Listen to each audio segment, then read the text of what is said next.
Hello everyone. Okay, we'll make a start now. First of all, I'd like to welcome you all to our virtual conference this year for Erasmus Plus 2020. We're pleased to have you all here, even if we can't see you, unfortunately.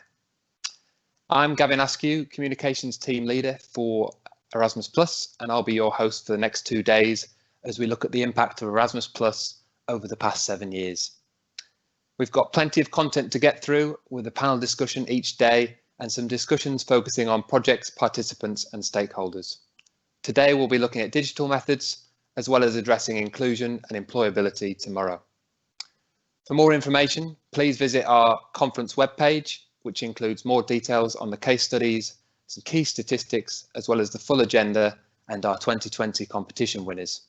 We'll shortly be putting a link in the question and answers, and you can access that box by clicking on the conversation icon in the center bottom part of your screen, and then that'll pop up on the right hand side of the overall screen. This is where you can put any questions you have that you might want to put forward to our guest speakers and presenters, and we'll do that throughout the 2 days. We do have limited time, so we'll do our best to involve those questions throughout, but these may be answered later on at the start of tomorrow's session, or if unanswered, please contact our usual helpline team via our contact details, which again will appear on the right hand side of your screen. If you'd like to join the discussion via social media, please use the Erasmus Plus Impact, so that's all one word, hashtag, and we'll see if we can share any responses. That's in the top left hand corner of this slide as well. Finally, today and tomorrow's event will be recorded and uploaded to our website soon, should you wish to rewatch. So on to today's session, and sorry, the Erasmus Plus Impact hashtag is now on your screen in the top left hand corner. So for today's session, and those of you who have not seen the agenda, we'll shortly be hearing an update from the National Agency Director, Jane Rax, who has some of the latest statistics and an overview of activities, impact and highlights from the past 7 years.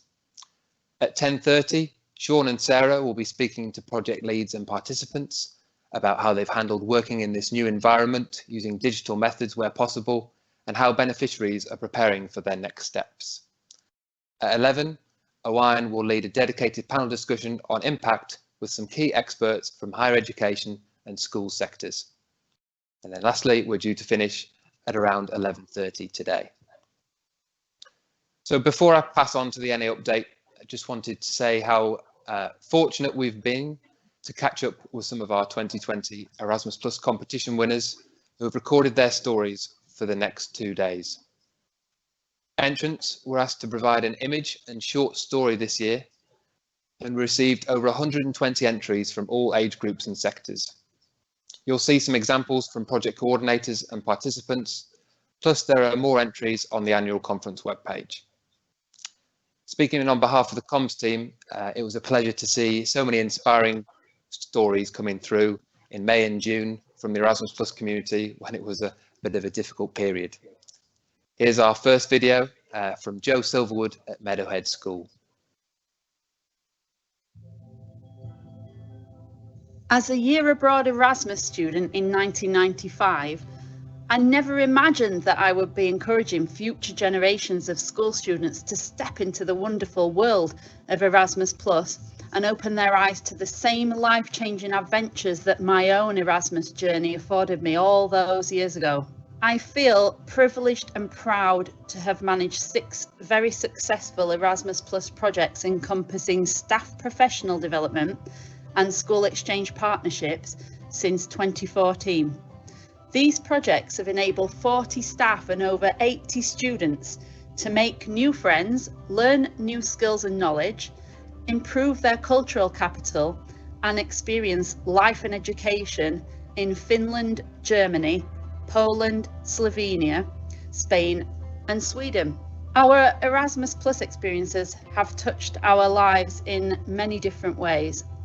Some staff secured promotions or changed career direction.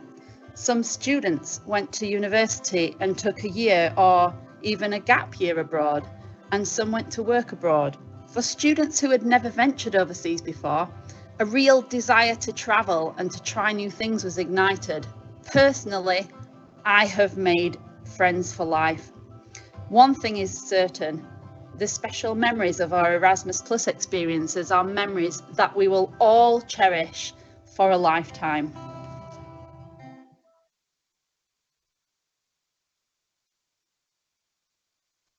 An excellent video there. Really pleased with some of these videos, and like I say, they will be available on our conference page shortly. So I'd now like to pass on to the Erasmus Plus National Agency Director, Jane Rax, who will provide an update on the programme. Good morning to everyone. I'm Jane Rax and I'm the Director of the Erasmus Plus UK National Agency. I'm based in Cardiff and join you virtually from Cardiff today. I really want to thank you for making the time to join our annual conference and for your fantastic support of the programme in the last 7 years of Erasmus Plus, and for many of you in the legacy programmes prior to that. This year, as we all know, has been a year like no other, and I'll be taking a moment to reflect on some of the major aspects from the last 12 months.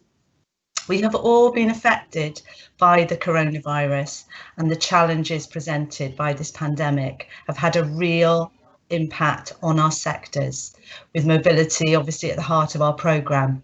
We will be looking at how organisations have coped with remote working and digital aspects as we all prepare for the next steps. This year will be a bit different online, and I will really miss seeing many familiar and new faces, but we are delighted to at least be able to continue our conference, bringing together you, key stakeholders, organisations and participants to discuss and celebrate the success of the programme. Our Shaping Futures exhibition, and you can see in the pictures on the slide, our virtual book, our 30th anniversary celebrations and outputs from last year's Inspiring Inclusion session are all still available on our website to view. And I know that our thematic and sector sessions over the next 2 days will be of interest to you. For today and tomorrow, the focus will be on the impact of the programme to beneficiaries and beyond, as we reflect on the long-term, the exceptional and sometimes unexpected impact Erasmus Plus has had over the past 7 years, with discussions involving personal, organisational and sector insight. As it is the final year of the current Erasmus programme, we are delighted to share some statistics and results with you. Since the start of the programme in 2014, we have approved over €1 billion worth of funding to UK organisations. This funding has led to more than 6,800 projects, with more than 1,000 projects each in higher education, in vet and youth sectors, and more than 2,000 school projects. These projects have provided funding for 939,000 participants across contracted UK projects. And with some funding deadlines this year remaining, including the special KA2 digital and creativity projects in October, these numbers are expected to increase. We have also taken the opportunity to reflect on the outcomes and successes of the programme in the UK. On our website, we have 317 case studies, which have features in the press, in blogs or at events, including 159 full articles. There are at least 18 really good practice stories in each sector from right across the UK, from Anna Clone in Northern Ireland to Ysgol Hale Goffa in Lechley, Wales, and we'll provide some extracts from these throughout the day. But please do take a look at our dedicated case studies page on our website. Elsewhere, we've travelled across the 4 countries to speak to beneficiaries and stakeholders, informing key groups of the opportunities available and providing application support and guidance for many successful projects. Our Learning Network's thematic meetings have taken place in Glasgow, Cardiff, Birmingham, Belfast, Manchester, and now virtually, looking at employability, inclusion and diversity, impact and project management topics. And we hope you've been able to take part in these this year and also over the last 7 years.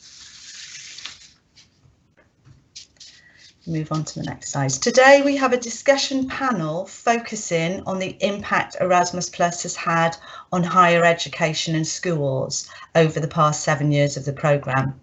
This year in higher education, we are pleased to approve over 94 million euros of funding so far, with Key A2 applications to follow later this year. We are also pleased to have seen an increase in the number of projects awarded for our international credit mobility in 2020, up from 38 in 2019 to 44 in 2020. For schools, we've seen a continuation in Key Action 1 of the trend for fewer but much larger bids. Consortium bids made up for around half of the budget allocated.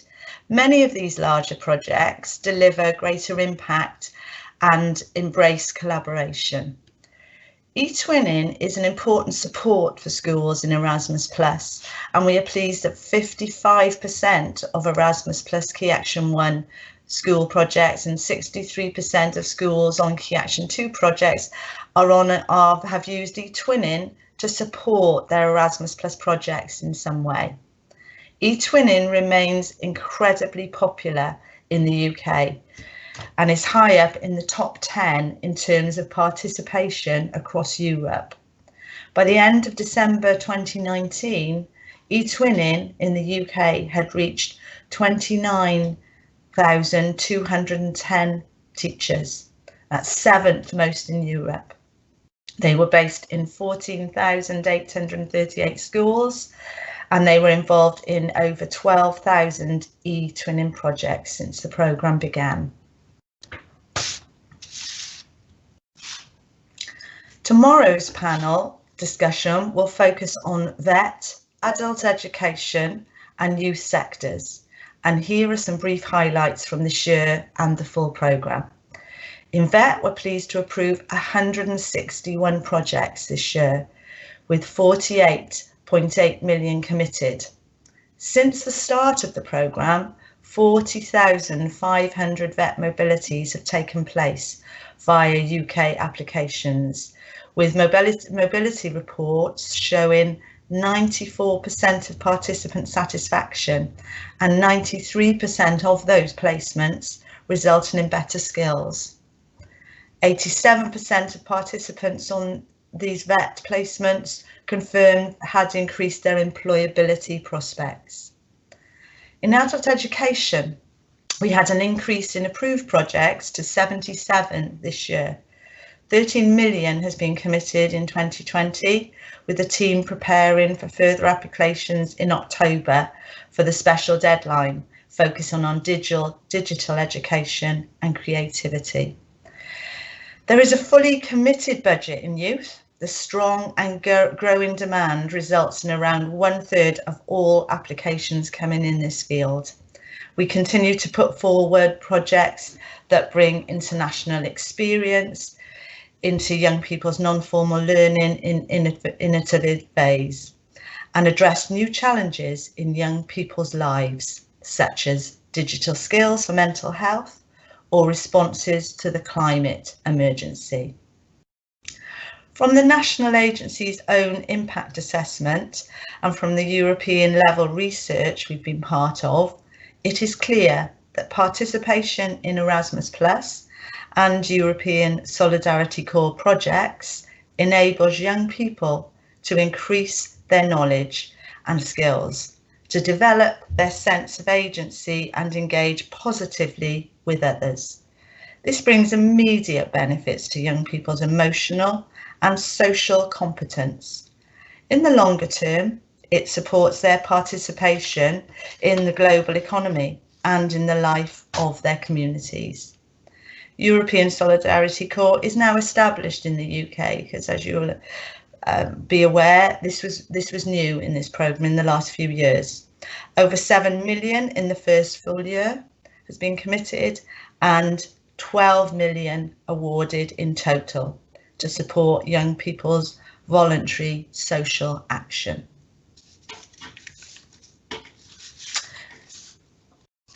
Tomorrow, we'll also be discussing the impact Erasmus has had on inclusion, diversity, and employability.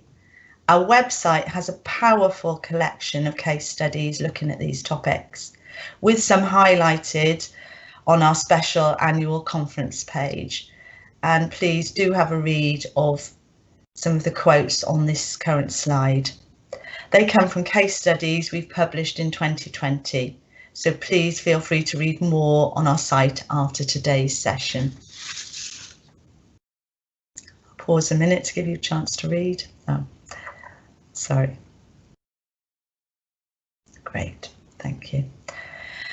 Coronavirus has had an impact on us all, and organisations look to adjust ways of working, and we know project coordinators and participants revised their travel and placement plans.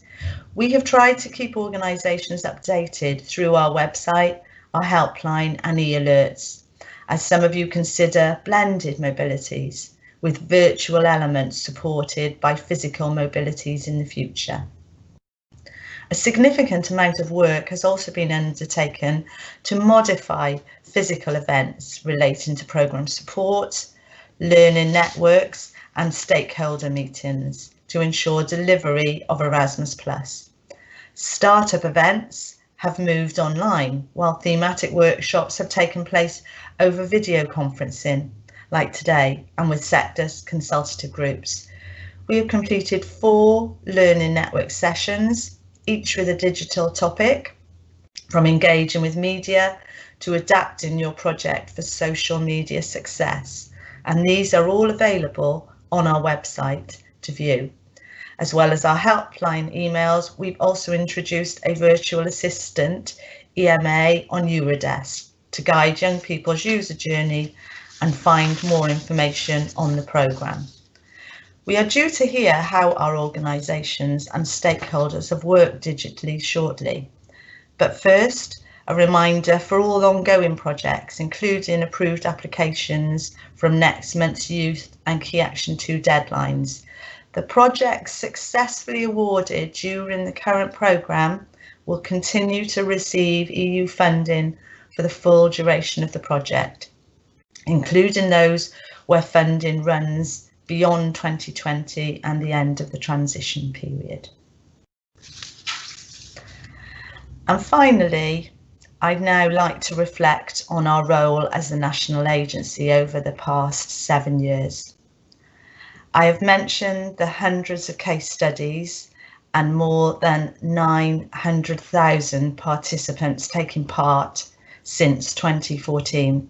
It has and continues to be a real privilege to be part of the programme and to share in the life-changing journeys of so many.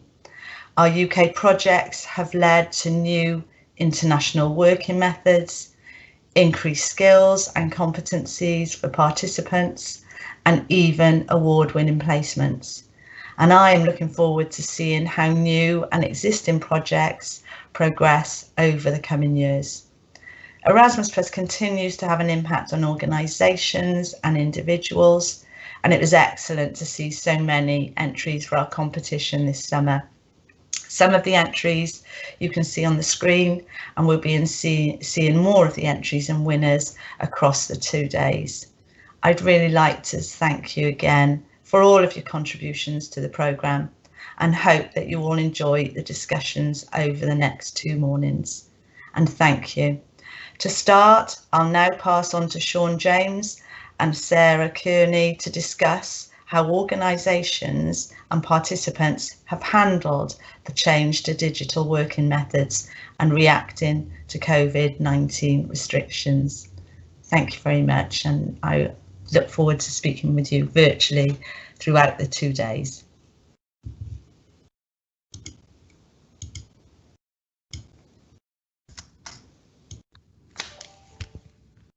Hello, can you hear me?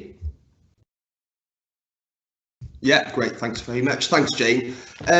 So good morning, everyone. My name's Sean James. I'm the Customer Service and Events Consultant for the UK National Agency. As Jane mentioned, I'm joined by my colleague, Sarah Carney. She is the Communications Project Manager, also working for the UK National Agency. So as mentioned for the session this morning, we'll be focusing on how beneficiaries and participants have adapted to the very sudden changes in the way that projects need to be carried out, of course, due to the circumstances brought around by COVID-19. So, as we all know, there's been a huge shift of focus from, face-to-face activity to a style of working that's a lot more digital and distance-based, as Jane touched on earlier. So for this session this morning, we thought it would be really useful to get both the beneficiary and the participant perspectives for this particular session. So in terms of beneficiaries, we're very lucky to have Anne Amzalag from Breadon Hill Academy and Dominic McGill from Southwest College. So Anne will be focusing on the Key Action 2 project that she's coordinating, which is called Let Us Grow Our Own Green Future, which is all about raising pupil attainment by taking learning outside of the classroom. And Dominic works on the Digitised Enterprise project, which provides learning experiences and interactive content for budding young entrepreneurs. And then from a participant perspective, we're kindly joined by Dana Marie Knetch. So Dana is a strategic management student at the University of the Arts in London, and she has recently completed a 12-month Erasmus internship at Nike Europe. So it's great to have the three of them with us here today. So before we continue with some questions, it might be good to hear just quickly from our guests, just to give a brief introduction of themselves and their involvement within the programme. I believe Anne might be having some connectivity issues, so I think we might just have Dominic. I'm here now, I think. Oh, hi Anne, great. Okay, so yeah, I'll just hand over to you really quickly if you just want to introduce yourselves. All right, so I'm Anne Amzalag. I'm the international coordinator at Breedon Hill Academy.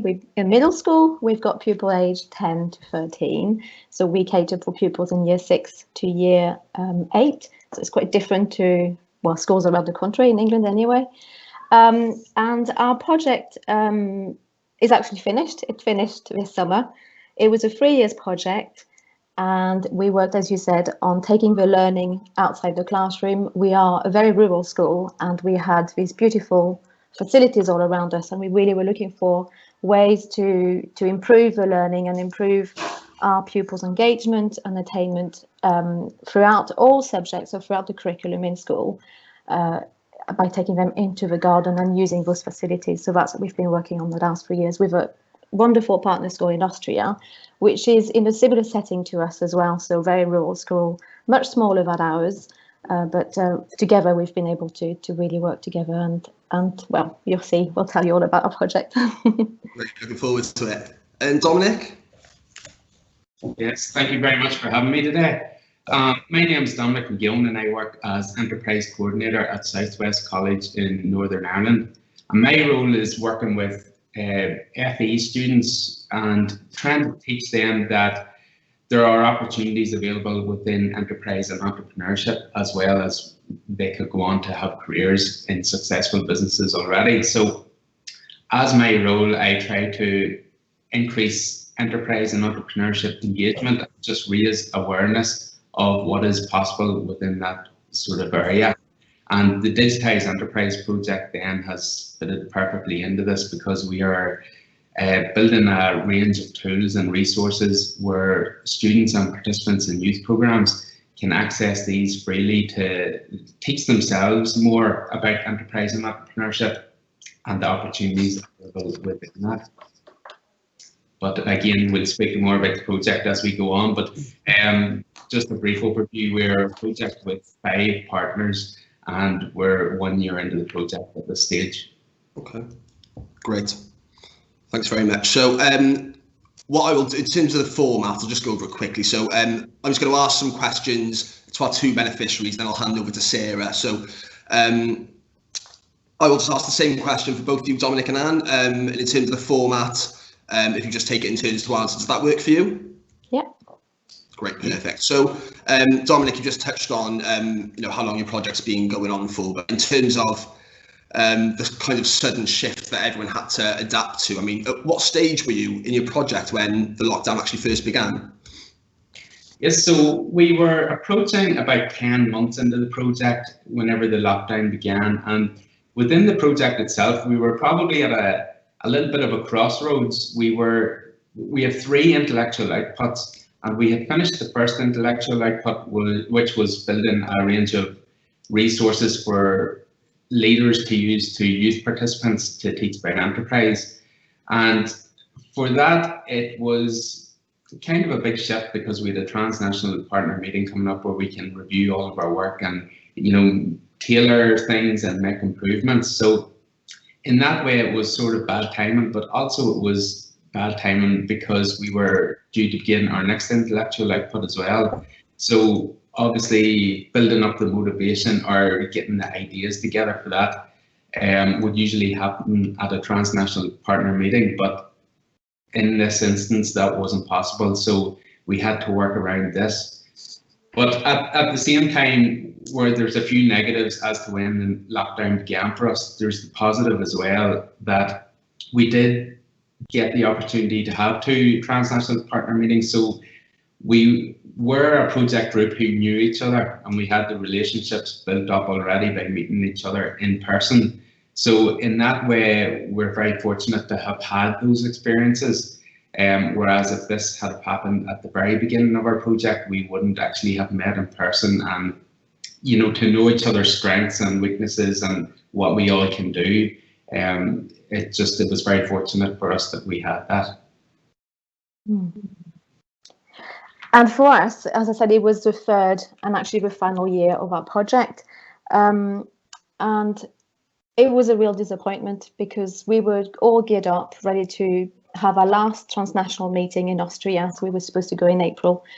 We were all ready for it. We had all sorts of activity planned for when we were going to be there, so with the pupils as well. So as the theme of our last year was really based on the arts, I had already planned with my pupils some dance choreography we were going to teach the pupils there. When we got there, we were supposed to run some dance workshop because we wanted to create a live performance when they were then coming to see us in June. So we also missed out on our 12 pupils coming to visit our school in June. So all of this was actually very disappointed. It was the end of our project and we felt like it just didn't happen. So we had to find ways to make it happen because we had planned so many celebration of this project. We were getting near the end. We would just really wanted it to be a real celebration, a real opportunity to showcase what we had achieved in the last 3 years. So that was where we were at. We were supposed to host 12 pupils and 3 teachers for a week in June. We were supposed to go before to prepare for that visit, but also to finalize our project website, which we really wanted to use and showcase for the end of the project, and start actually really addressing the last few issues on how can we really meet all those targets we had set at the start of the project, and really use the last few months to just get all these things done. And that was a real disappointment for us. But like you said, Dominic, these people aren't just people who we work with, they have become real friends. And I know even though our funding is now finished, we are still in touch and we'll still be in touch, and we know we will still try to visit each other and to work with each other. So it's not the end anyway, we'll still be working together.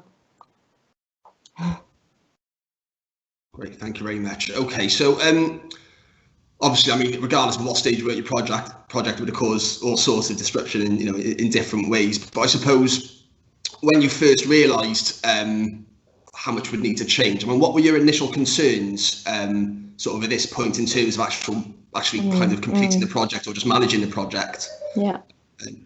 Go ahead, sorry.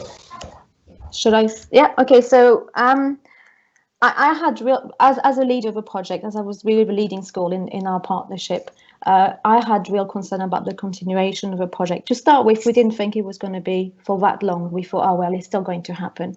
We're still going to be able to host the pupil. We just missed the one meeting and some time in school. At the start, we really didn't think it was going to keep going all the way through to the end of the summer term.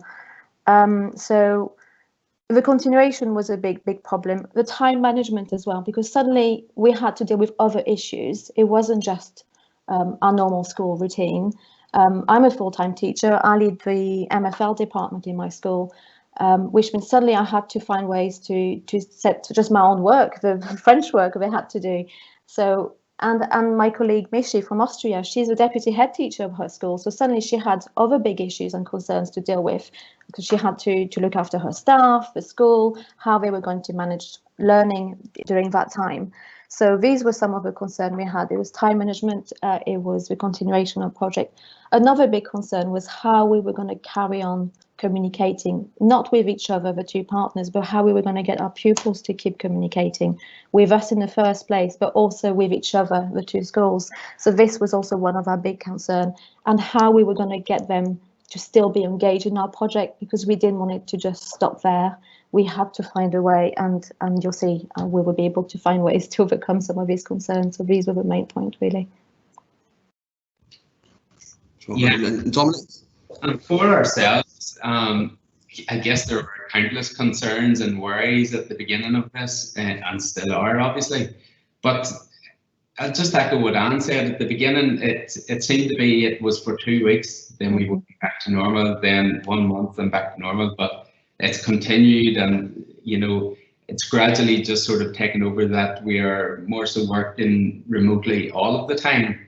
And for us, it caused a concern because we are due, similar to Anne's situation as well, we were due to work with students to trial our different resources that we had created, which obviously that was due to take place before the summer period, and that has been delayed. Now we have a framework developed for virtual delivery, which we hope to take or to deliver now in September and October. But it was just working around all of the different delays and the different problems that arisen from working from home and working with students. Now, we did have a few different events planned as well, but similar way, we just had to adapt everything so that we can deliver the same content virtually while maintaining the standard of it. And really, that's something that we have focused on, is just maintaining the standard of work, even if we have to do it virtually. And because we're a transnational partnership, there is a big element to virtual collaboration already. And so it's just maintaining that and making sure that the momentum of the project continues. And of course, it's looking at the positives as well, because there's so many virtual meetings and so many virtual events happening. It opens up our opportunities for us as well. Yes, there's a lot of things that we can't do that we wanted to do originally, but there's a lot more things that we can just jump into. This, for example, if this was in person, a lot of people might not be able to travel to it, but it's become so much easier just to jump on board to other meetings and to help dissemination and to help awareness of our project. So it's there's a lot of concerns at the beginning, but as time went on, we realized that there's some opportunities that we can turn into positives as well. So it's identifying those and making the most of them. Sure. I mean, are there any specific ways that you've managed to keep your participants kind of engaged during this period, with particular activities within the project? For the participants themselves, we are really starting the time in the project now where participants are actively engaged in our project. So for the first year or so, we were developing resources within our partnership, and now we are reaching out to our participants to actually trial our content and to take part in it that way. So as far as the recruitment has gone for our participants to come in and trial our work, there has been no problem so far. Within all regions, I think everyone's very open to this, And again, because of the sort of digital nature and the virtual nature of our project, it actually opens it up to more participants in the current climate, because everyone is looking for virtual events and virtual things that they can be involved in. And that's not just for participants, that's for teachers and youth leaders and everyone like that as well. Everyone is searching for different content like this. So in a way, it actually complements our project and the work that we have created within our project. So in that way, there's no problem for participants. We just delayed our pilots because it would be nice to be in the room with participants and watch them actually engaging with our content and to really get an idea of how much they enjoyed it or where we can improve it. But the virtual delivery will go ahead in September and October, and participants are happy with how they're going to be delivered. It's just a concern for us because we're not actually seeing our participants use the content. Sure. For us, it was a bit different. Obviously, we wanted to still carry on taking all that learning outside the classroom. And we actually wanted our pupils to get away from their screens, because we knew that a lot of them were actually spending a lot of time on their games or other YouTube, you know, as children do.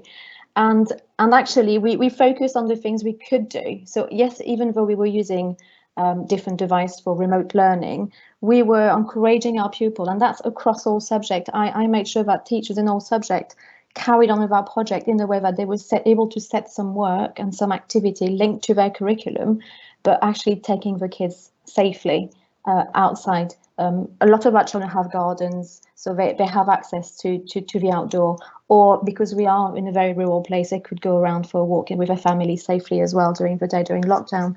So, for example, in subjects such as science, art, geography, they were given projects where they had to go and look for things, so marks of or science, maybe some wildlife, or just looking for different things. They were looking about plants.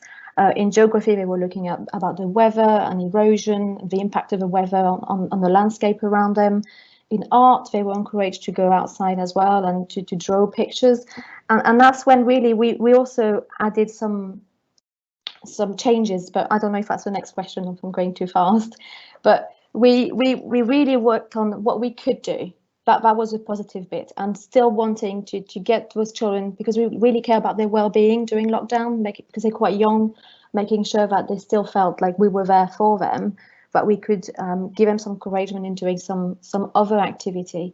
And actually some of these activities, which I will talk about later on as well, are really engaged not just with pupils, but also their families. It became an activity that they could do together. And this was a very positive impact of actually what we did during lockdown. So, yeah. Great, thanks a lot. Okay, so, I mean, given your recent experience, I mean, have you noted that there are any kind of particular digital skills you feel that young people really need to develop, you know, especially considering that this kind of period might continue for, you know, for however long? Yes, definitely. With our pupils, as they are quite younger, and even though they are very quick playing their games and learning how to install apps and all those things that maybe they shouldn't always be doing, one of the key things we've noticed, actually, we used during lockdown, we used Show My Homework to set the work remotely to our pupils. So this is an app we already had in school, so the children were actually used to see the homework on Show My Homework. But actually, we've never thought that they would have to submit the work back to us. And that took a while for them to realize how they were supposed to do this. And so I was very lucky, actually, that I have children the same age. We're using the same Show My Homework app. So I was able to see the other side of Show My Homework. So I could see what came up on their screen. And this way, then I was able to help my pupils, support them on how they could then save their work, attach it back to send it back for feedback for teachers. And once they worked it out, and that was also training the parents, you know, we've put as much as we could on our school website on how to support them, and tutorial on how to access it and load things back on. But it was really a learning experience for everyone. We had planned to use this as well as a mean of remote learning and communication with our pupils. So I think for the children of that age, it was really to, you know, if it's something they really want to do, they figure out the way how to do it. But if it's schoolwork, not always. I'll be like, oh, well, I can't do it. Or I haven't worked out how to do it. They'll find any excuses. So yes, it's something we're working on now. We still want to use Show My Homework. We still want them to be able to just take good photos of their work so we can actually see it properly and give feedback on it. We want them to communicate with us. I think communication is a big thing as well. A lot of the pupils, even though they were doing the work, were not messaging us back, and we just want to make sure they're okay. You know, as a form tutor as well, we were sending weekly message to our form, and some would come back and tell us all sorts of stories and submit some of the work for our Erasmus challenges that you can see on the screen as well. But others were just very silent and didn't want to use those tools for communication with teachers. But also, I think, even though we are trying all we can in school regarding safeguarding, I think it's so important again and again to remind them how to stay safe online, because they were a lot more online. And I think that's something we really need to focus even more. And, you know, we do it, but I think we can't do it enough. Absolutely, yeah. Yeah. And Dominic? Yeah, and pretty much just everything that Anne said there as well, but it's so important, and this has brought it to light, that it is so important that every student or every person that we're working with has a basic level of digital skills, so that whenever the situation arises where we need this, that everyone is able to access it. So in terms of digital skills that they would need, I'm not sure if there's a specific one, but I mean, there's tools out there for everything that we need to do nowadays, but again, like Anne said, it's just finding the right tools and knowing how to set it up and knowing how to make it work for yourself. So in terms of digital skills, again, I would say adaptability and the resourcefulness of young people is just very important. If they need to do something online or virtually, but they don't know how, there is a program out there and they need to know how to actually go and find it, set it up for themselves and to make it work. So, and again, there is a certain level of commitment needed from people too whenever you're working virtually, because you're not in the same room to motivate them. But yet, if the participants or students have basic digital skills to know how to find a program and set it up and make it work, I think that's very important. Great, thanks a lot. So we're going to hear from Diana shortly, so I'll pass over to Sarah. But just before we do move on, and you've already touched quickly on, is it Shamo Homework, the resource you've been using? Yes, Show My Homework. Show My Homework, sorry. Yeah, it's part of an app called Satchel One now, but it used to be just Show My Homework, and that's what we had been using in school for a few years now, just to set the homework. But that was really for parents to see what homework was set. Pupils at that stage were not actually expected to do the homework online. They were just supposed to see it, and it was really more for parents monitoring so they could see what was set. We were not even giving feedback using Show My Homework at that stage, because people would take the worksheet or the book home and do it in their books, and we'd be marking their work at school, and then they could be able to take it back. So, but whereas there, it was really the way we had to use, well, during lockdowns, that's the only way we had to actually communicate with our pupils, to set the work. It's a great app for that, because we could set PDF, so we can attach PowerPoint, which we've done to PDF, so we could have the lessons. You could have recording, you could put a link to whatever website you wanted or YouTube video. So it's actually very, very useful. And the kids can message us directly as well as their teachers setting the work. Then once we've seen the work, we can actually give feedback on it. We can make a grade, but we can also write a lovely comments. And actually some children, and as I said, I set all my Erasmus challenge via Show My Homework. It was an optional task for them to do. They didn't have to do it. But I had so many children getting involved, looking forward to these challenges. I was talking to my year 8 this morning. I was teaching lesson 1, and I was saying, oh, do you know, I'm going to show your work today. It's on my slide. And he was so excited. And I said, yeah, because you were waiting for it. I think you were waiting for Wednesday morning to see this challenge being set, because within 2 hours he'd come back and had produced something, and he always had a funny story about it. Like his dog had messed around with his mandala and eaten the apple and all sorts. So it developed a lovely relationship and a great rapport, which we can carry on now again in school. Because at the end of the challenges, at the end of the year, pupils who took part in so many of these, I had about 13 altogether. I had about 20 kids who did every single one of them, which I thought was absolutely amazing. Wow, and And I gave them all a certificate, and they emailed me back, and I've emailed them the certificate laminated with pictures of their work on it. So every challenge they did, I had on the certificate. And they're like, oh, this is going to be a great memento of this time. So it was something positive as well to have. Oh, yeah. That's great. And Dominic, any kind of resources that you would recommend for, helping beneficiaries to manage the Erasmus Plus project? Anything that you found particularly helpful recently? Well, what we've worked with, again, because we're a transnational project, we had everything set up and the processes in line. We just needed to increase the amount that we actually use them. So, I mean, we kind of thought there's no point in reinventing the wheel. We use Skype for our conference calls. We use Google Drive for transferring files. For larger files, we use WeTransfer, which is great.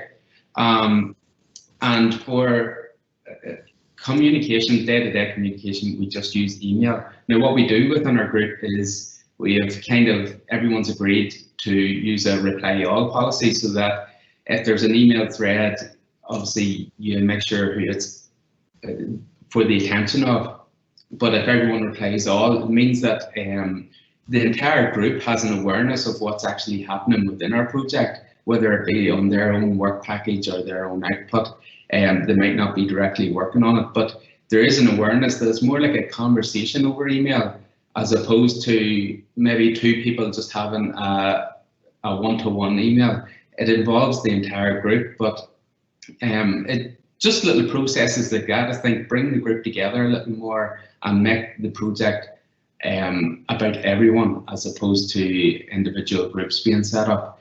But in terms of new software or new methods of working, we haven't actually implemented any of that because there was no need for it, or we didn't see the need for it because everything was working smoothly already. But yeah, it's just about using the tools you have as effectively as possible during times like this, I think, is the most important thing. Great. Okay. I'd like to add one thing, though. I wouldn't have done my job properly if I had mentioned e-twinning. We had an e-twinning project running alongside our Erasmus project. It was all set up. We had works, activities, but suddenly not being with the children to kind of help them out on how to use it, log on safely with them in school. We just felt it was something too much for them. They had enough to work out with between show my homework, between actually sharing digital or sharing devices to work on with their siblings or their families. A lot of our children didn't have access to everything they needed. So even e-twinning would have been the perfect channel to carry on working within the two countries, between the pupils as well. It's one thing we had to just not achieve that time. So we were disappointed, but that's one of those things, isn't it? Okay. Well, that's great stuff so far. We will be coming back to you both. But I mean, so far, I mean, I'm sure everyone listening will agree there's already some great tips that people can, take home and apply to their own project. So, Sarah, I'll pass over to you now. We're going to hear a bit more from Dana, and then we'll come back to the whole group. Is that right? Yeah, brilliant. Thanks you. A lot. Thanks, Sean. Hi, everyone. So now we're going to speak with Dana, just to look more into the participants' perspective of, working through the lockdown. So, Dana, I think it'd be great if we could just start with, if you could just explain a little bit about your internship. So it was a year-long internship, wasn't it, with Nike? And you was about halfway in your internship, weren't you, just before lockdown came? Indeed. So hi, everyone, and thank you very much for having me. It's been so interesting, Anne and Dominic, to already listen to you. And I'll now add a little bit the student perspective, as mentioned earlier already. I'm a strategic passion management student. And yes, I've spent my last year close to Amsterdam at Nike and really working on a one-year project, starting in the office with a proper introduction, and then halfway in March, I was just sent from my office desk to my kitchen table, basically, which was interesting because I've been collaborating in my project with various stakeholders across the organization, which was great in the office to just meet with them. And all of a sudden, that really had a rapid transition into the virtual spaces. It's been a strategic project, so involving next to talking to a lot of stakeholders as well as a lot of data. That obviously wasn't a problem because that's been already online. I think the biggest learnings were really in the way how to collaborate with others and drive your work in the digital space. Okay, brilliant. And so, as you've mentioned, yeah, so your internship, so when it turned into a digital one, it was quite a rapid transition. So how did that transition happen exactly? It was basically over the weekend. So on a Sunday, I received a call from a manager telling me, well, Monday, you won't be able to go to the office anymore. It was super surprising because Nike took on action very early. It was pretty much the first week of March. That was kind of the time-wise transition from a process point of view. It's been, reflecting back, a super smooth transition of all the project tasks I've been working on, the collaborative spaces and meetings places into the digital channel then. Basically because adding to that, maybe we've already had a big infrastructure for digital communication in place. So luckily that hasn't been a huge trouble at all. Okay, and when you got the message from Nike to say, you know, Monday, you know, you're not coming into the office, it's going to be different. I mean, you know, what was that like? Did you get any initial concerns about, you know, what was going to be happening with your internship at all? Yes, it was really two-sided basically. So Nike guaranteed that we will be able to continue the internship until August, which was the set deadline for my one-year internship. And of course, there have been positive thoughts in terms of, well, it's a new experience. It's going to involve new learnings and new opportunities. But I definitely need to be honest that there were indeed some concerns coming to my mind. Because if you are transitioning from the office to your kitchen table, I was really asking myself, well, how will I be able to continue my networking, my learning, my professional experience, and how will I be able to keep it at the same level in the digital space as I had it in the office environment? Okay, and so I suppose, so yeah, as you mentioned, you know, some of your concerns, it was around, you know, how are you going to still able to develop in that, you know, during this transition and that.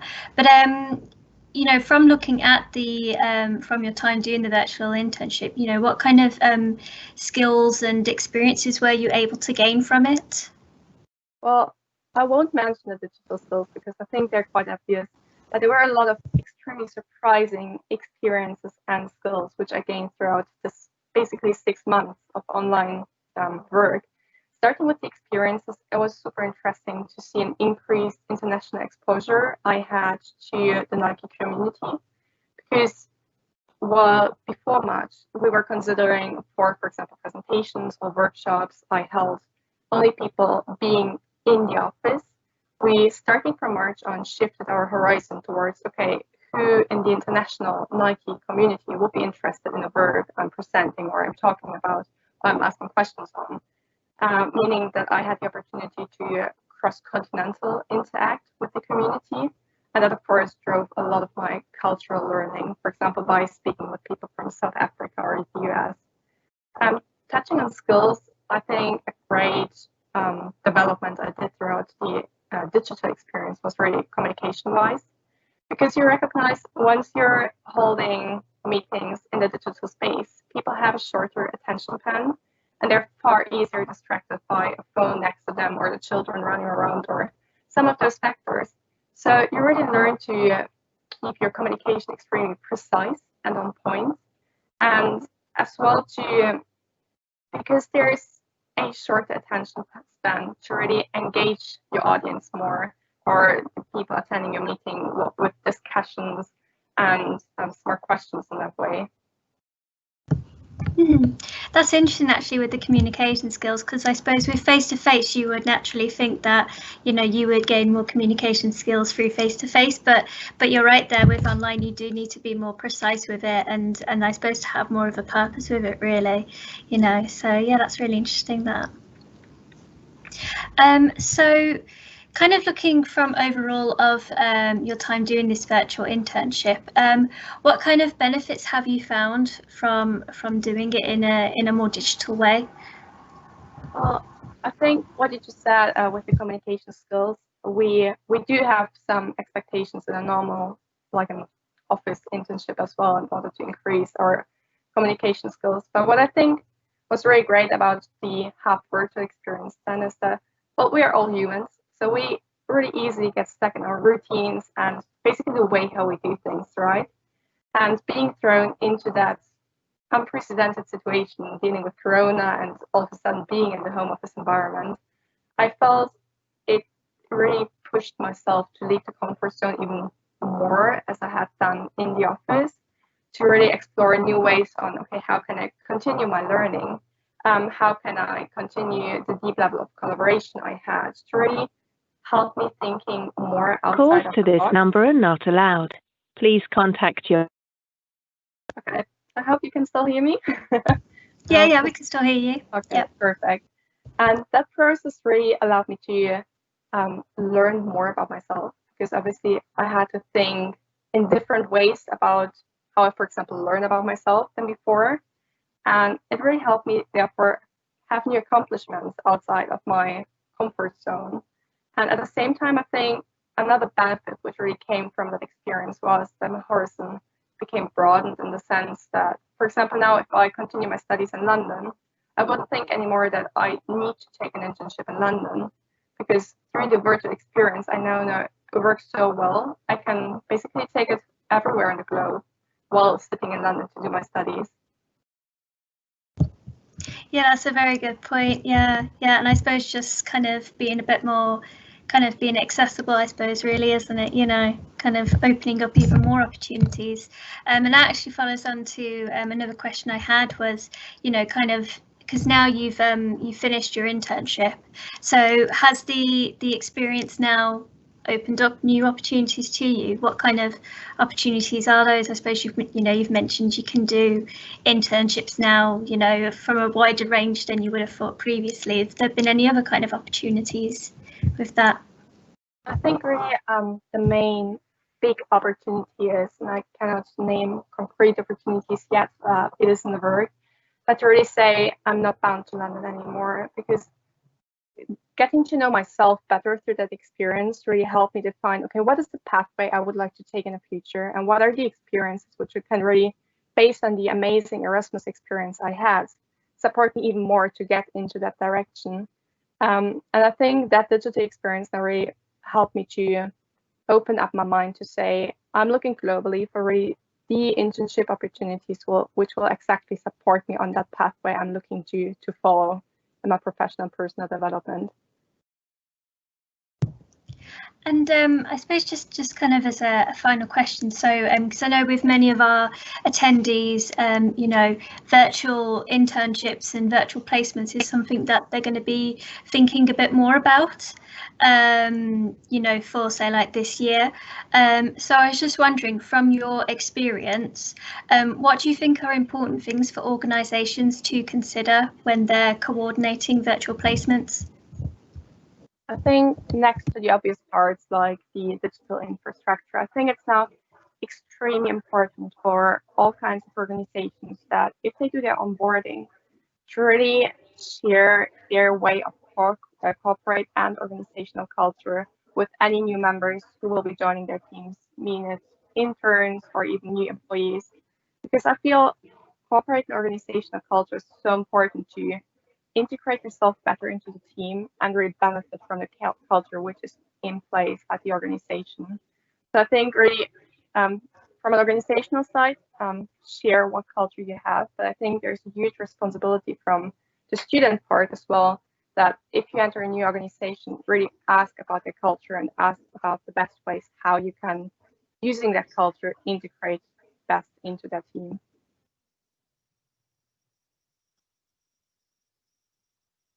Apologies, Sarah, I think you're on mute. Oh, sorry, I was on mute. No, but I was just saying thank you, Dana. I think those are some really good, you know, things for organisations to consider. So thank you. So I'm just going to kind of bring the three of you all together for our final couple of questions. So I want to ask all three of you, from looking at, you know, this period where we've been in lockdown, you know, and having to work remotely, manage projects remotely, what's been the biggest lesson that you've taken away from this? So Anna or Dominic, if you'd like to start. Okay. I think the biggest lesson was to just keep it simple and to try to set goals that were actually easy to achieve. I think everybody was under a lot of pressure, a lot of stress already. So we really thought, what can we do? What will work for our pupils in both schools? What will still follow the aims, the general aims of our project? And that's what we did. And I think that really worked. We were able to celebrate the pupils' effort. We were able to celebrate all the work we did in the last 3 years. And just by using these simple challenges every week, we had pupils submitting their work. We posted those on social media, and I think that's why Erasmus then picked up on maybe our project as well, and putting all of that on our project website. So keep it simple things we can achieve and celebrate, definitely. Yeah, I would second that as well. The only other thing I would add, and it's something that we actually teach students within the area of enterprise and entrepreneurship, is to be adaptable to the situation. A lot of times things aren't going to go the way you planned, but there's always an alternative to doing something. And if the results from our project aren't going to be exactly as we planned it from the beginning application, we need to look at it and see, well, is there another more positive result that we can gain from this, or is there something else that we can take away from it? So again, it's just trying to do things so it doesn't disrupt the entire project. But if there's anything else that we can take away from doing things virtually, for example, make sure that we identify this and try and practice it as much as possible to get a good takeaway from it. So yeah, just being adaptable and trying to persevere with everything, even if it's not exactly as we had planned it. I think that's the biggest takeaway from it. Yeah, I agree, and I think adding my internship experience here, really the biggest lesson I've taken away was keeping up and even increasing the level of productivity, which I think applies to both of you as well, what I hear of your comments now. But really, from an internship point of view, you can have an as great professional, team-related or cultural experience if you're in the online space. You just need to be maybe slightly more proactive in terms of reaching out to your colleagues and really making sure to check in with your teammates. Thank you, that's brilliant. Those are some really good lessons to take away from there, and some good tips there. I think we've definitely given attendees some good food for thought there. So before we kind of finish up, I'm just going to quickly have a look at the Q&A section. So if you do have any questions that you would like to ask our case studies, do drop us a question in the Q&A box. So we'll just see if we've got any questions that have come through. So if you do have a question, then if you just go to your toolbar at the bottom and click the Q&A box, and then you can submit your question.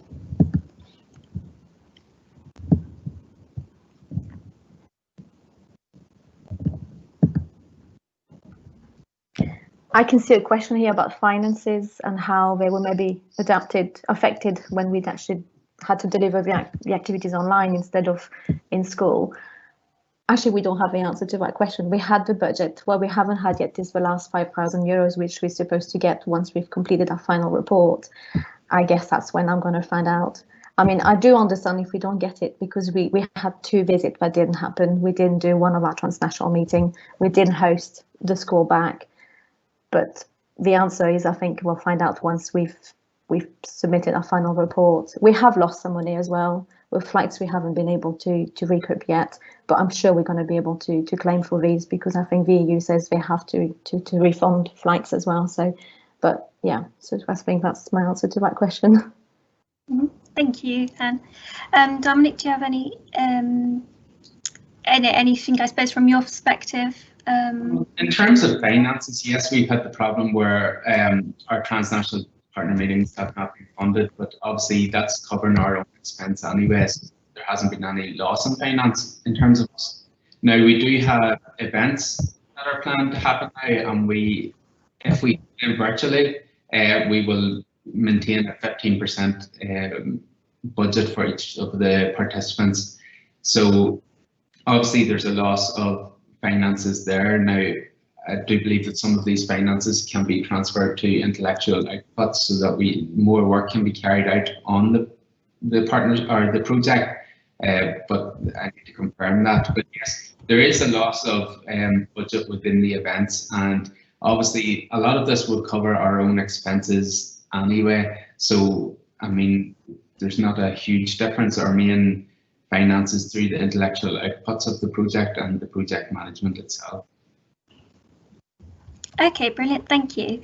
So thank you all once again for sharing your stories and experiences.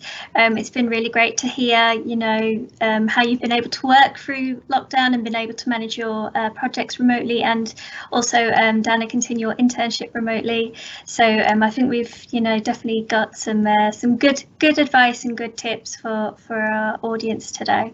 So before we move on to our panel discussion, we'll now go back to Gavin.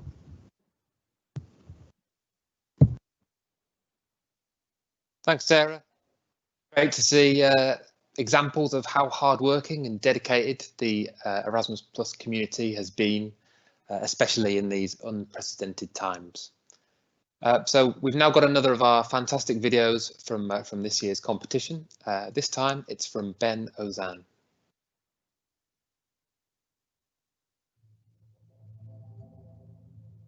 I was lucky enough to be able to attend a course in Sweden called Nature is a Fantastic Classroom for Learning. I can safely say it was, and still is, the best bit of CPD I have attended. I was the only person on this course from the UK, which did make me feel slightly anxious to begin with, but everyone on the course, participants and staff, were so welcoming we quickly became more like a supportive family unit. I was able to learn about outdoor pedagogy and a cross-cultural perspective and share experience and knowledge with others, whilst visiting educational institutions in a different country, as well as taking part in various activities that can be used to engage and inspire students. I was able to share experiences with colleagues from around Europe, America and Australia, and learn how they deal with specific issues in their educational institutions. I learned a great deal about experience-based learning and presenting subjects as a story, all things that I can use to enhance a student's learning experience. I've made connections and friendships from many different countries and have gained experiences and learning that will stay with me for a lifetime.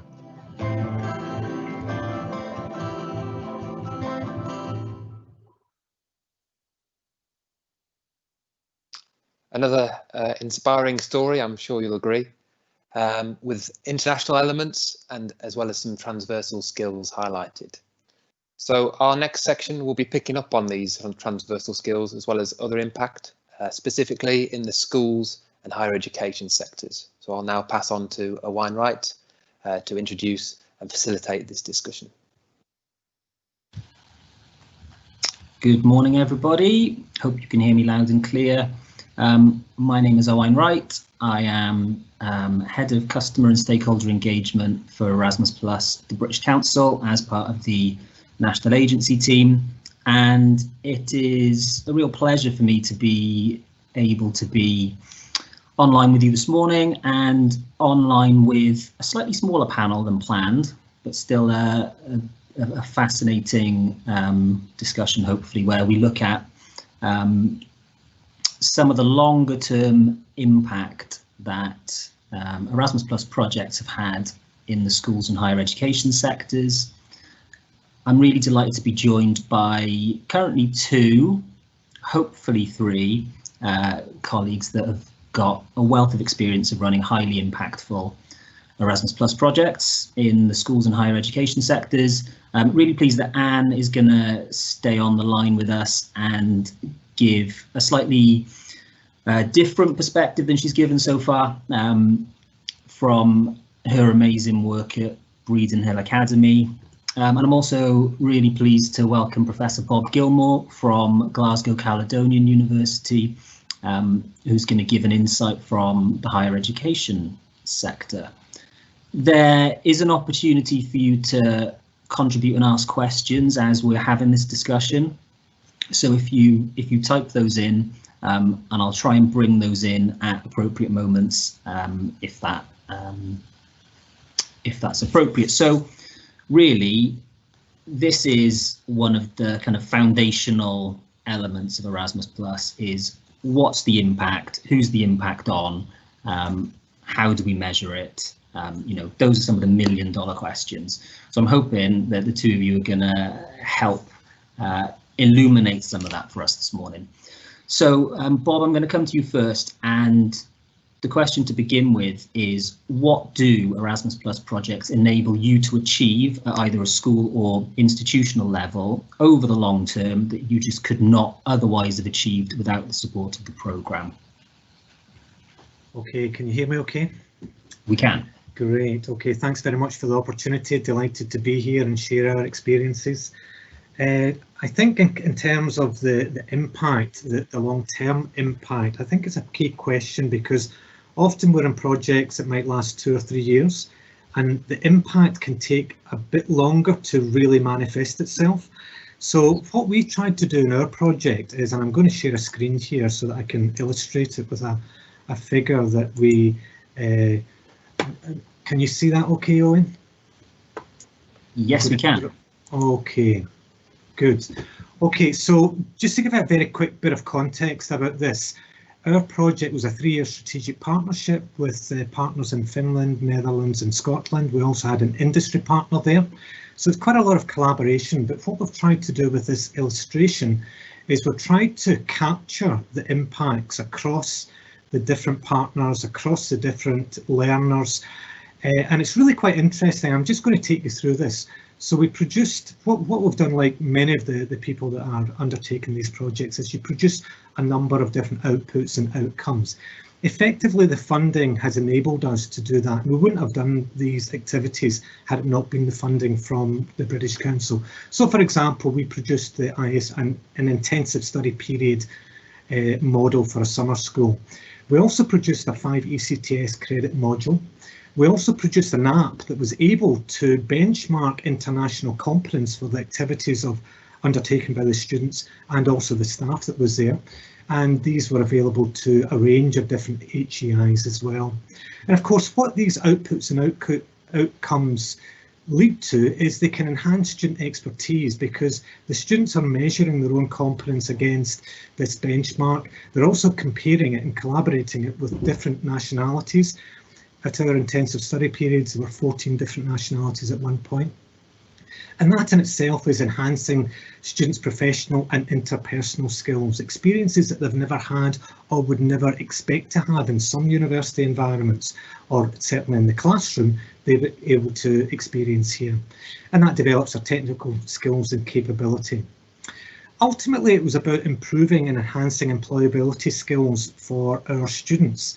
And looking at some of the students, many of them had improved grades, and of course we can't claim complete causation with our strategic partnership in improving the grades. There's so many other aspects there, but there's no doubt, looking at the metrics, that many of our students became employed as a result of this activity. One of the things that we didn't really expect was that the impact, or the level of impact in terms of staff, in our staff expertise and professionalism. We had up to 50 students and staff each year going in the intensive study period, but there's a range of different activities throughout the year. So for our staff, we were able to enhance professional qualifications, whether it's going for higher levels of membership at the Higher Education Academy, whether it's publishing either through written publications, journal publications, or conferences, and there's a number of conferences there. Whether it's grant applications, and we produced 2 new grant applications, one of which we've just heard we were successful with. So that's additional €300,000 of funding into a new network of collaborators there. And of course, that's all feeding into improved curriculum design and improving the student performance. And maybe the final category, or the final target of where the impact was arising, not just in terms of the outcomes and outputs of the student or staff experience, but also the institutional facilities and reputation.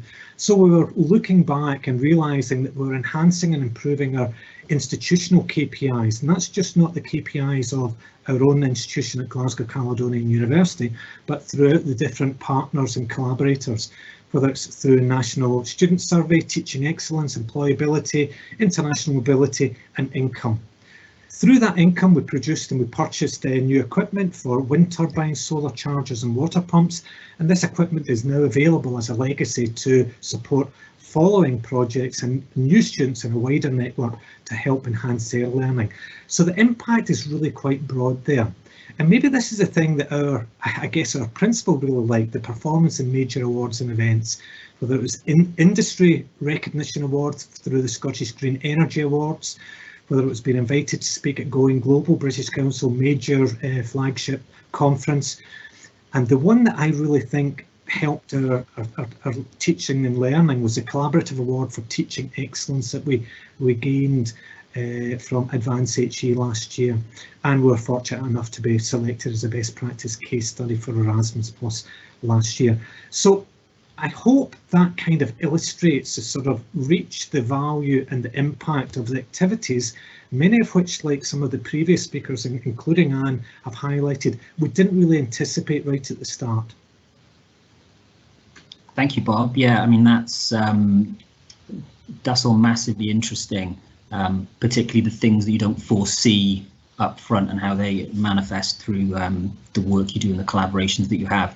So yeah, really great you've been able to identify things like, you know, impact on student learning, attainment, the impact there on staff as well in terms of their capabilities and confidence, and also at a kind of wider institutional level. And from your perspective, have you seen similar impacts on those kind of three areas? Well, it will be obviously at our school level, but yeah, definitely being a Key Action 2 project as well, it's really on best practices and new approaches for teaching and learning. So we had a huge drive on changes on the way we do teach and our pupils are learning, and how actually our curriculum has been delivered and adapted across the 3 years. We have now provided richer opportunity for our pupils with the collaboration with the Austrian school and the Austrian pupils. We had a lot more experimental and hands-on activities as well with learning, which allowed them to have a richer and a better understanding of maybe more difficult concepts like they had done in science, in STEM, by actually going out into the garden, maybe doing a pond dipping activity, coming back with some sampling, and actually a lot of these things that could be quite difficult for them to understand in the first place then became a lot easier to understand. And actually the impact is also on their results, because a science teacher found that when she would then test them on those skills, their understanding and their memory of it was a lot more positive and increased the results in their exam. Across the school, and both schools really, it gave us a really clear focus, a time frame to try different things out, as it was a 3 years project and we had it really well divided into 3 years on focusing on certain subjects.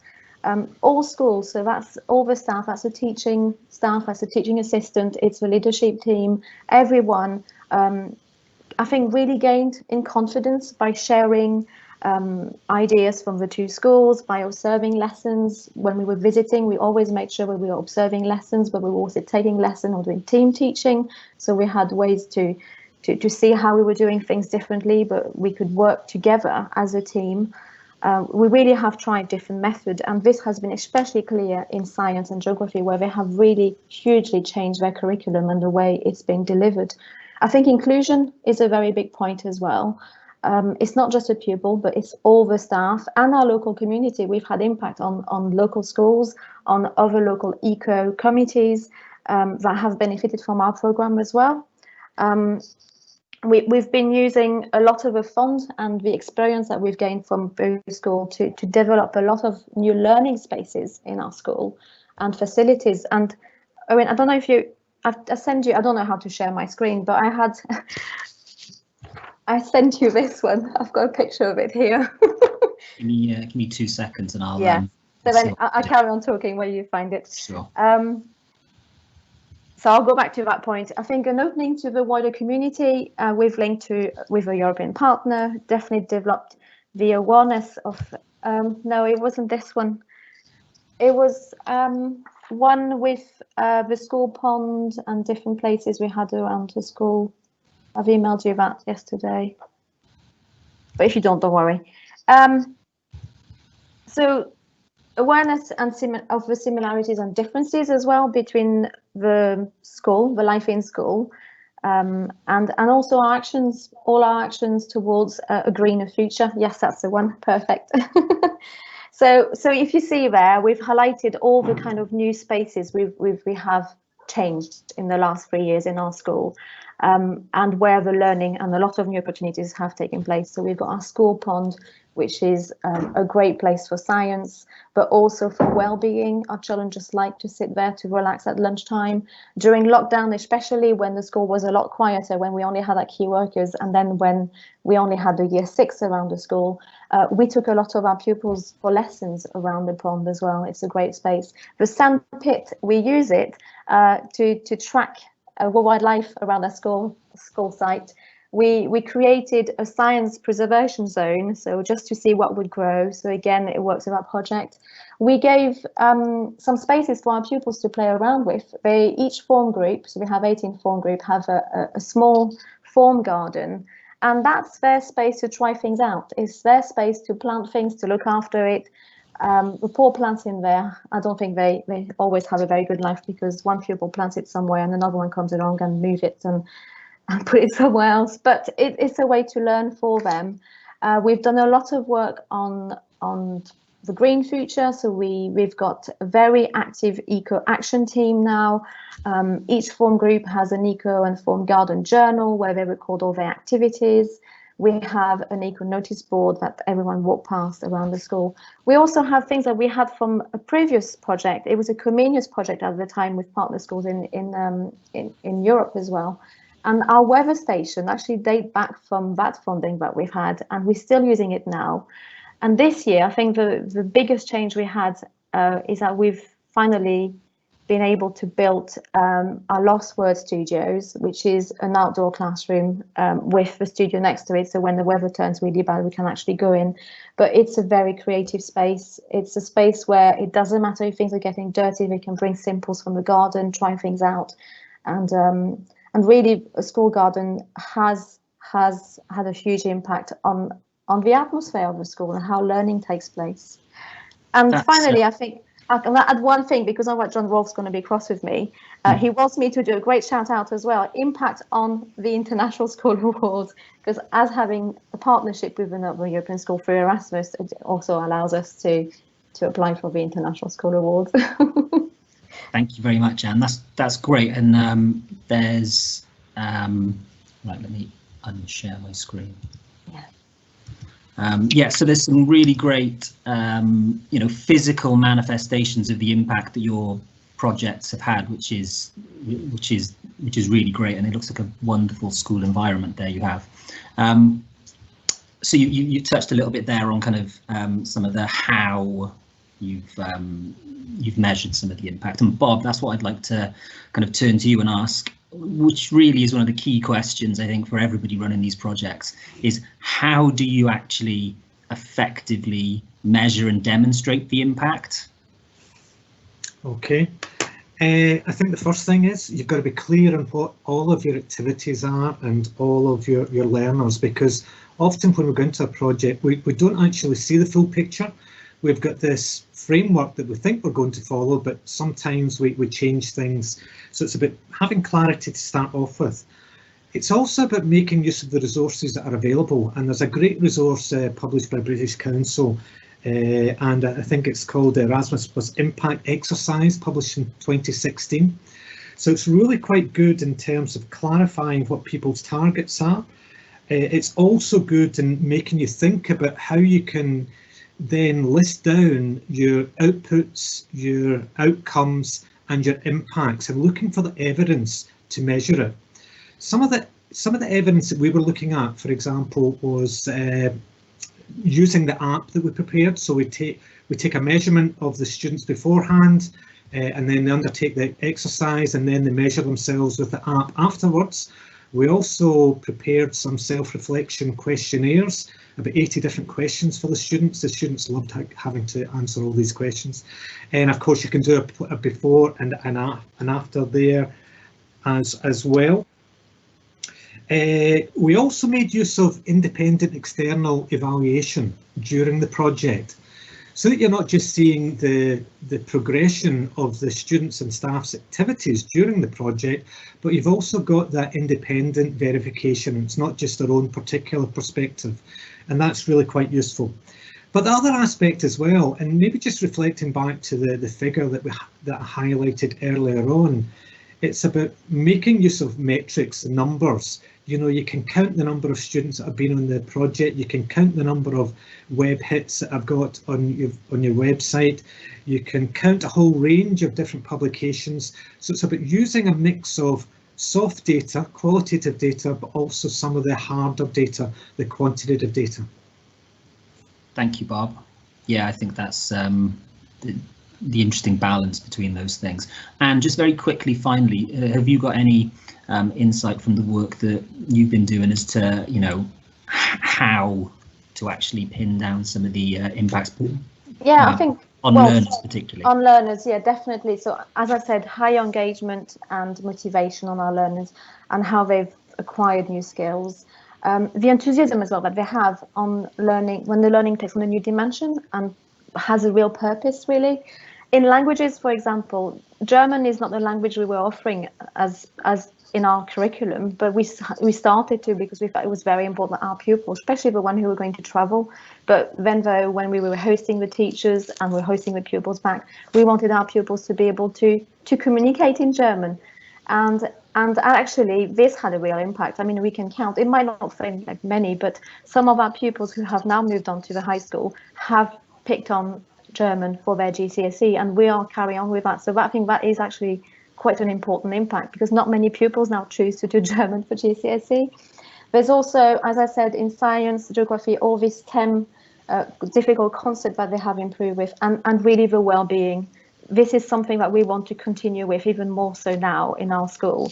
Now we have identified ways to get the learning in the garden. I think now after this time of lockdown and this very unsettled time, really, well-being is the next thing we want to work with our pupil and our partner school. Even though officially the project is finished, we know we're still working together, and well-being is our next step forward. And you know, the last thing I will say is the pride that the pupils themselves have when they talk about the project, when they talk about their gardens, what they've done. We have open gardens events, and they are so proud when they talk to visitors about what they have achieved. The changes they're learning, how vegetables have grown, the wildlife they've seen. And with that, I'd like to read a quote from one of my colleagues. She's a teaching assistant. She mainly works in DT, so supports lessons in design and technology and cooking. But the garden, for the last, I don't know, 6-7 years, has been her space. And for a long time, she was the one trying to lead this on. And this is what she said, so it's part of the email. Before your promotion on our environmental work, I had children who were embarrassed about their interest in nature, hiding gardeners' badges in their pockets, and often mocked by their peers. This no longer happens, and our eco meetings are well attended by enthusiastic learners. The number of lessons and range of subjects learning outside has hugely increased. I think every teacher now enjoys and values our gardens and wide spaces. You have truly embedded green activity in our curriculum and made it a subject to be proud of. The work you are doing gives me hopes for the future and helps me when obstacles appear. So I thought that was a very strong way to finish. That really is. Yeah. Giving you hope for the future. Yes, definitely. We could all use a lot of that at the moment. I think, yeah, that's a fascinating and really powerful way to end, which is that, yes, we would love always to be able to link project work to, you know, 100% A-star achievement at whatever level it is. But it's some of the more intangible things that perhaps go slightly less noticed that are equally important and just as impactful. And just to wrap up, I want to acknowledge our other panelists who couldn't get online because of some technical difficulties. So that Non-Neve was meant to be one of our panelists. She's the head teacher at Old Road Primary School in Llanelli, down here in South Wales. And her project, well, the work that her school has done over the last couple of years through some Erasmus Plus opportunities Non has contributed some text in the questions here, but I would highly recommend that everybody goes to the Erasmus Plus website, because a case study on the work that actually all of our panelists, they're all there, but do have a look at the work that Non and colleagues there have done internationally to really build huge levels of engagement and trust with the local school community. So parents, particularly parents of harder to reach children, and the impact that that their project work has had is exceptional. So I'm really disappointed we didn't get Non online, but I want to just give a huge acknowledgement to the work that they've done there. So thank you very much, Anne, and thank you very much, Bob. Really appreciate your time and your insight this morning. I hope that's been enlightening and helpful for everybody to listen to us have a good discussion this morning. So thank you both again. Thank you, Non, as well, for outlining some of the things in the Q&A here. And Gavin, I'm just going to pass back to you to wrap things up. Thank you very much. Thanks, Owain. Some really thought-provoking content, useful overview of impact in these sectors. As you've mentioned, we have had some technical difficulties. I think this is the first time we've done something of this scale, so it nearly went fully smoothly, but to be expected. As Owain says, Non has provided some comments in the side in the Q&A, and we will publish those with the recording. So her school has been developing effective family engagement strategies that led to improved social inclusion and improved pupil outcomes. So do make sure you read some of those comments, and we'll be sharing those with the video recordings later on. So we'd like to finish with a participant who successfully completed a higher education placement and is utilising the skills learnt today. So here is Leanne McFarlane from City University of London.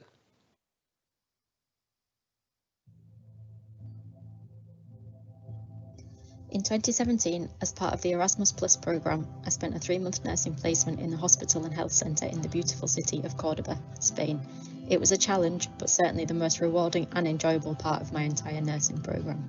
It helped me to gain a new perspective on best working practices, reflect back on my training, make international friends, push my boundaries, represent UK nursing abroad, and to better understand and empathise with my international colleagues and patients and the difficulties that they might face trying to navigate a healthcare system when far away from home.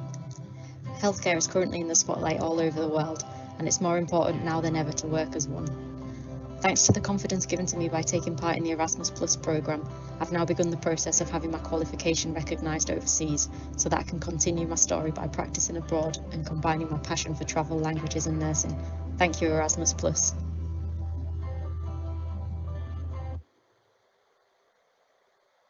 Okay, so this now completes day 1 of the conference, and I hope you've enjoyed the discussions.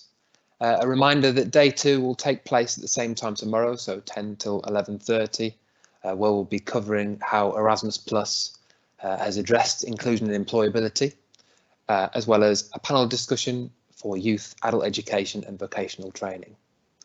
I can see some comments on the hashtag Erasmus Plus Impact as well, so please continue to post those over the next 2 days. And then plenty of questions also coming through our Q&A, some of them being answered by some of our panelists, so thank you very much for doing that. We'll be picking up some of these questions at the start of tomorrow's session, but in the meantime, if you could please fill out our survey, and the link again is in the announcements on the right hand side. Just like to say a big thank you to all of our speakers and presenters today. Really insightful comments and really enjoyable day from my side. I hope you all enjoyed today and can join us tomorrow for further discussion. Thank you very much. Bye-bye.